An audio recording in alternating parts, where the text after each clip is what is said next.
ចូលឆ្នាំមកដល់ទៀតហើយឲ្យបងប្អូនអើយកាប់មន់កាប់ទាមកមកជួបជុំគ្នាពួកយើងញ៉ាំទាដាក់ឲ្យណាណី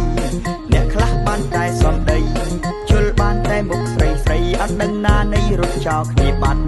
ថ្ងៃក្រោយឈប់ហៅមកហា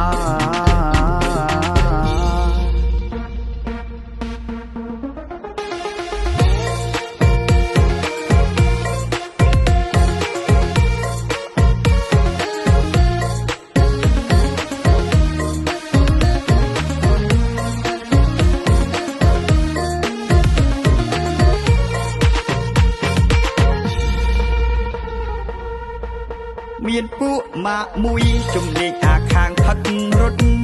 ពួកខ្លួនផឹកស្ទាត់តែឃើញតែរត់មុនគេអត់មានស្រីស្រីមិនដែលនៅបានយូរទេបើមានស្រីណែវាផឹកងាប់ចោលពេលរើផ្លូវរត់ដោះបែកជើងទាត់កាន់នឹងដៃតែបើមានស្រីស្រីវាថាប៉ុណ្្នឹងអីប្រូពួកម៉ាក់មួយ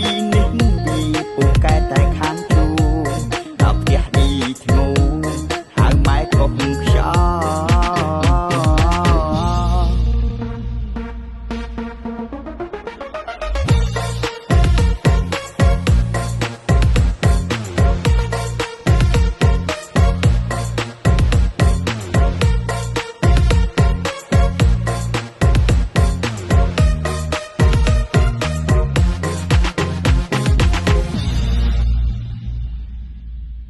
ចូលឆ្នាំមកដល់ទៀតហើយឲ្យបងប្អូនអើយកាប់មន់កាប់ទា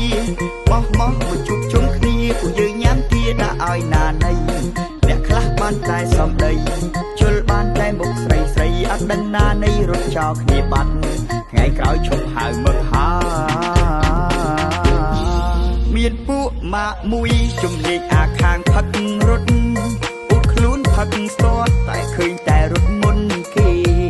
អត់មានស្រីស្រីមិនដែលនៅបានយូរទេបើមានស្រីណែវាផឹកងាប់ចោលពេលរើផ្លូវរត់ដោះបែកជើងទាត់កាន់នឹងដៃ